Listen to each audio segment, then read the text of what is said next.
Hey guys, it's that time of week, and we're going to be doing my weekly watch list, which I found 5 movies that are coming out today that are indie films that you might want to check out. And we usually go for the kind of crazy and wild stuff, so let's get into it.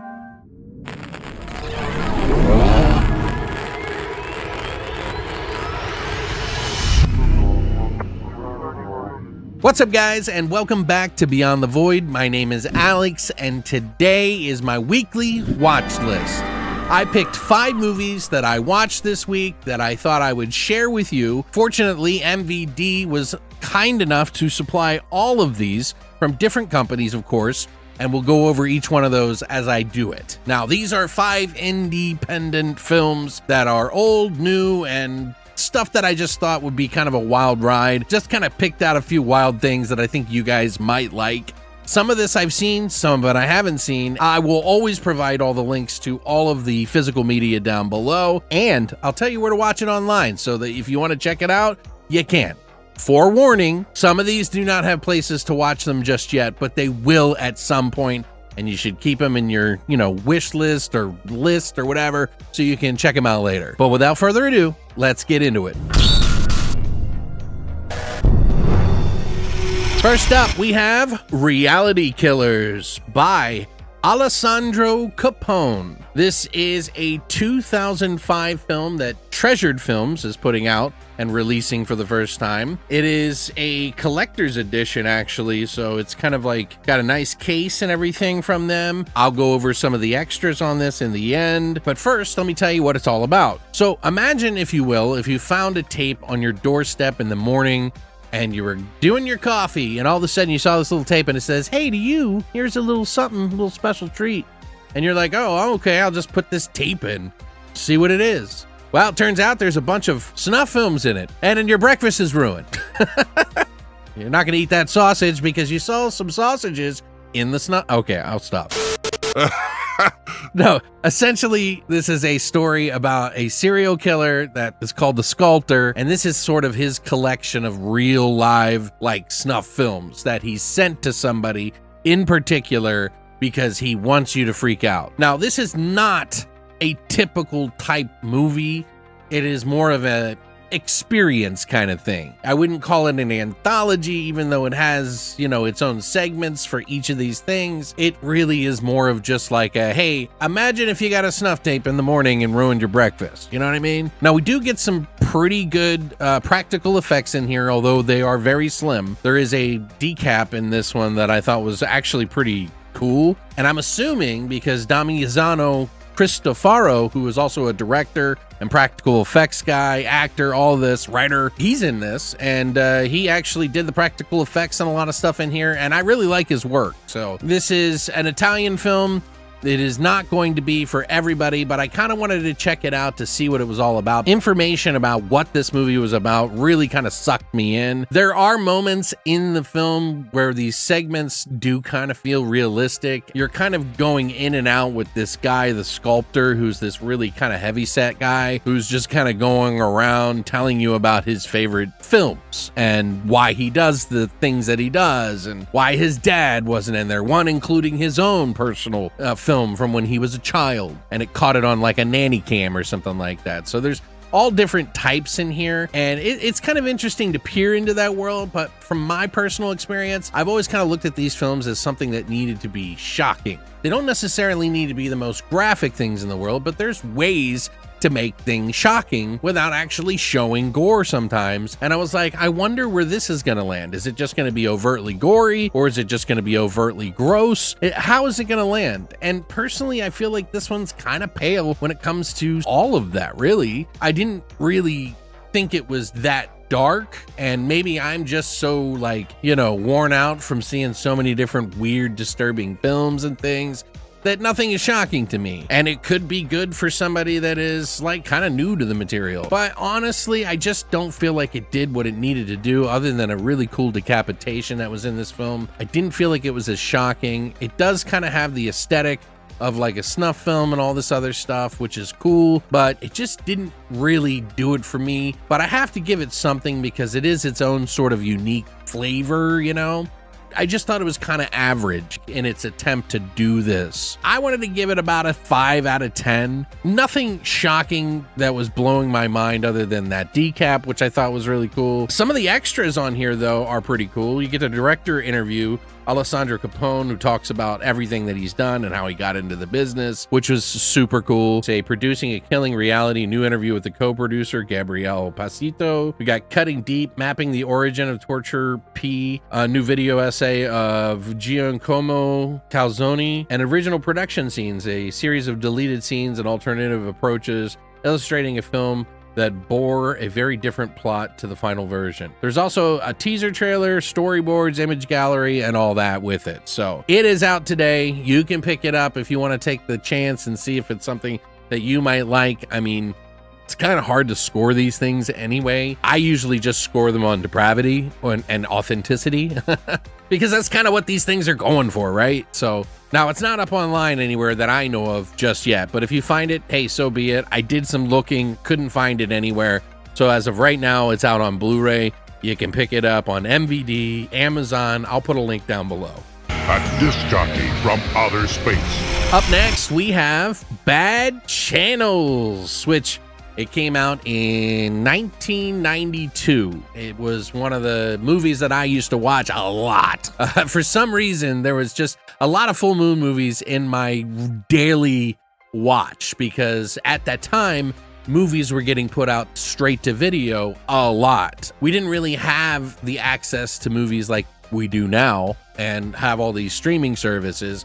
We had a couple of channels that might play something like this occasionally on Cinemax or HBO or one of them, and it's usually Cinemax because they played all the trashy, messed up films. This is also from the director of Terror Vision, which is Ted Nicolau, who is awesome. I really like Ted. I don't know what it is. I like him as a person, but I also like his movie Terror Vision a hell of a lot. I guess there's just some of that same silly, over-the-top, goofy charm that Terror Vision had, but not as funny. So taper your expectations. So essentially what this one is about is there's a guy by the name Dan O'Dare. He's this shock rock DJ, you know, which was really cool back in the 90s and stuff like that. And he's a part of KDUL, or the Rock Superstation 66. And they're trying to get rid of polka, go into a new format. He does some pretty crazy stunts to make things happen, which kind of plays into the story, but they get overrun by aliens and no one believes them until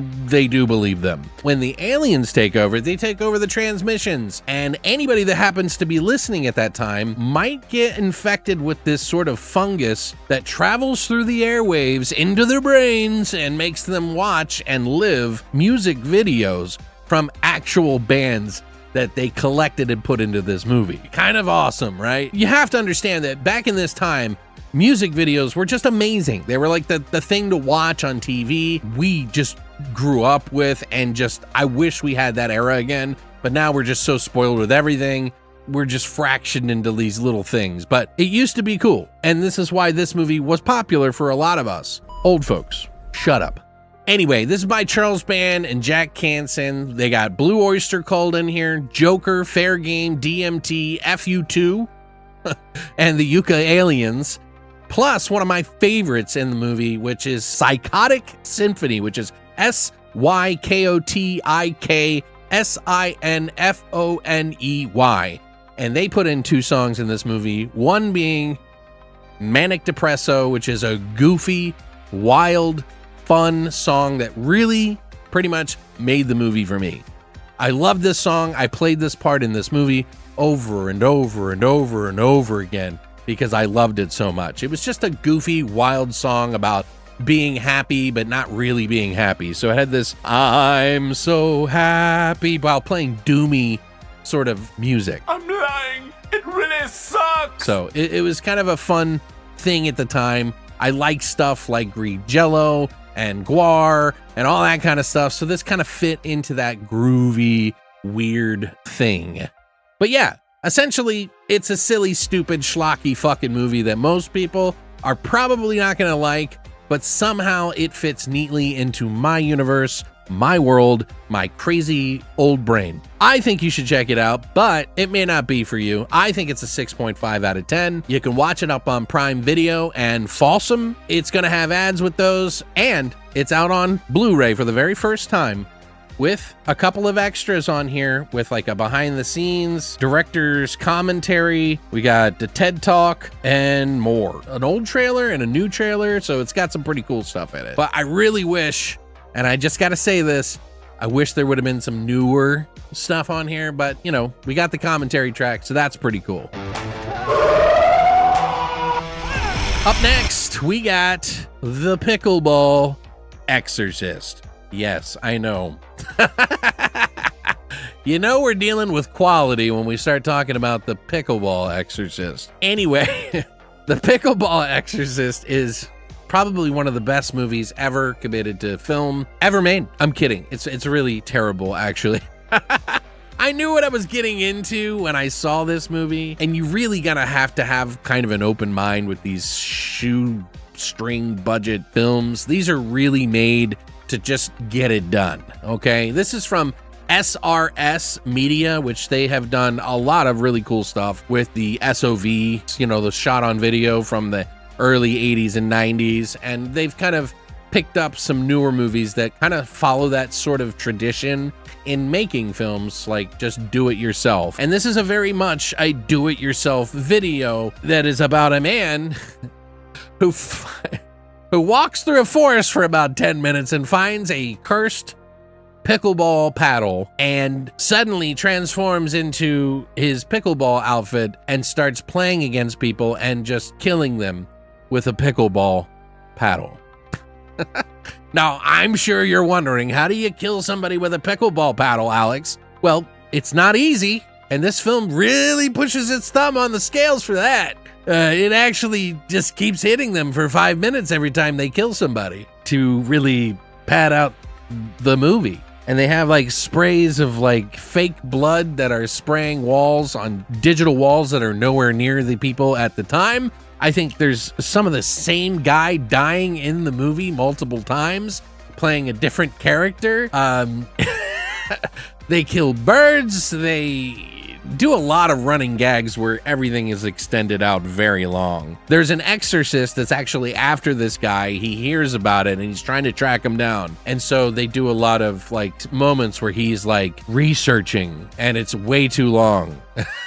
But these gags, they just keep going out, like the paddling, killing somebody for 5 minutes in the same fashion over and over and over again is ridiculous. And it's by a guy who was in a bunch of bands, a bunch of punk bands back in the day. Mike Hartsfield, who was in a ton of band like Strife, which was a hardcore band, and many other ones. And he's just beating the shit out of people until the ultimate showdown where they fight the exorcist, the pickleball exorcist, and the pickleball guy, the cursed guy. But yeah, they have answering phones, reading maps, rubbing your head over and over again, reading Bibles, driving, and of course, pickleball for way too long. You really could have cut this movie down into a fourth of what it was and just gotten on with the story, and it could have been a short.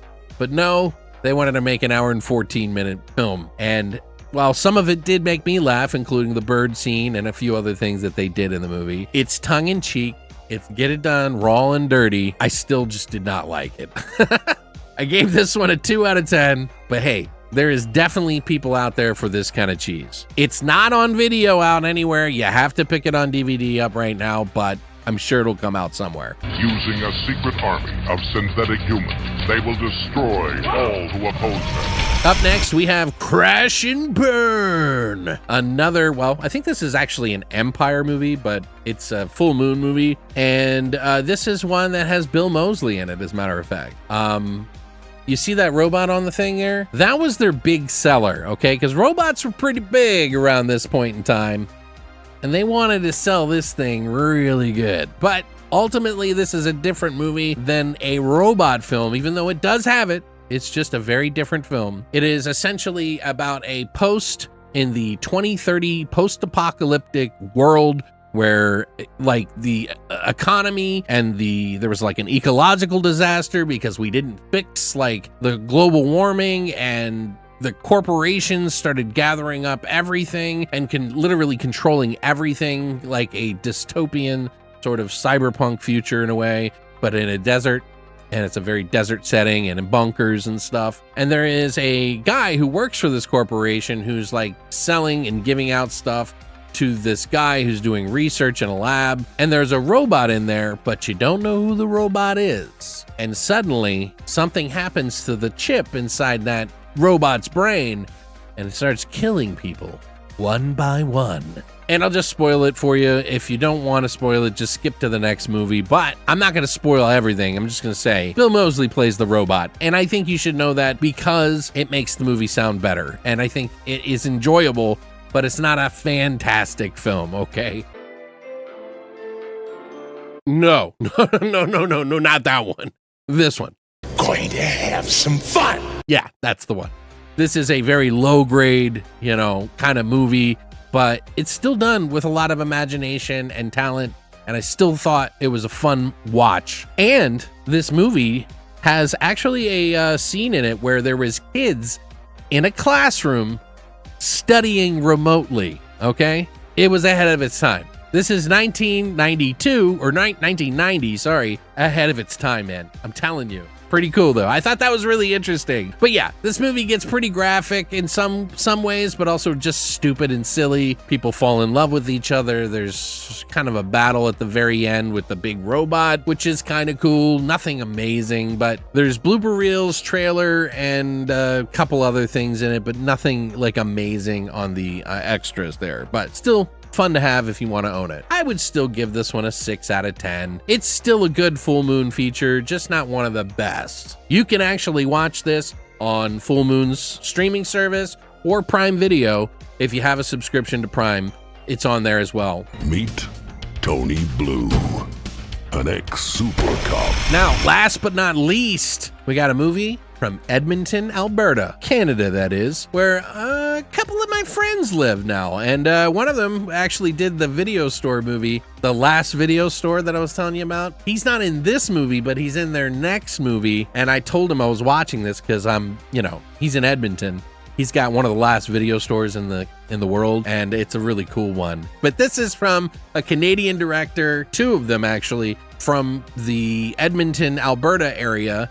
And it came out on DVD from SRS. This is a story about a renegade private detective who is hired by the police to find a source of a new mysterious drug that is causing the death in the local sex trade industry. But there's some healing properties that are happening with it too. So it's just a matter of how much you take. So there's good and bad about it. And this sleazy renegade private investigator is like a detective out on the loose who's part Sicilian and part Canadian, and boy does he mix the two of those in the most stereotypes that you can possibly imagine. Very silly stuff here. I thought he was actually pretty funny in the movie. The directors of this movie are Devin Burkowski and Robert Burkowski, which they got a new movie coming out called Heat Score that I mentioned with the guy from The Last Video Store who's going to get a small bit part in that. Robert Burkowski is the lead in this movie, and he actually does a pretty good job of just being this sleazy sort of 70s style detective that's like from New York and everything. And they really go all out. Some of the villains in here are just so ridiculous and silly. It's just hard not to like. By the end of the movie, the silly humor really builds up and it's really funny at moments. And, all the characters and everything. But by the end of the movie, there's just something that happened that just made me crack up. A final form, if you will, from one of the villains. And I thought it was just really funny. Not going to be high on everybody's comedy watch list, but I think it deserves more. It's done in that retro pastiche style where it's taking the piss out of everything and just kind of being a funny movie to try to make jokes for the sake of jokes, But I think it's worth checking out. And I think it's got an S-big flavor. I would give this movie about a 6.5 or a 7 out of 10. Based on that so bad it's good retro pastiche thing. I've rated these on how this movie is trying to be and what it's trying to be with other movies like it. This is no The Editor, but it is some Canadian fun that I think you might enjoy if you like those style of movies. It came out in 2021, so it's a relatively new film that looks old and has that vibe about it. It's just really cool. But yeah, you can pick this one up from, Amazon. I'll put a link down below. Or if you want to watch it, I would say you can watch it on Troma Now. This is like one of the only ones you can watch, but you have to get the streaming service from Troma, which they still have it on there. And I believe they have it in HD too. So this is just the DVD version, which is fine by me. But that's it, everybody. Thank you for coming by and checking these out. I hope there's at least one or two things in this pile of weird, wacky, wild world of indie that you might want to check out that is releasing today, and you can pick up for yourself. If you're like me and you like to add some just stuff you've never seen before to your collection, culty kind of things, we do a lot of that on this channel, but we also do a lot of horror. And this one was just kind of a mixed bag of everything. But I would love to hear what you think about each of these films. Which ones would you get? Which ones have you seen? What do you think about each of them? All in the comment section down below. If you enjoyed this video, of course, give a guy a like and, a follow, I'll have more videos in the future from all kinds of horror movies that you've probably never heard of and you will love. So be on the lookout. Thanks for coming by. And remember, there is a monster under your bed. Maybe reading a book right now, but when he's done, you better watch out. And as always, long live the void.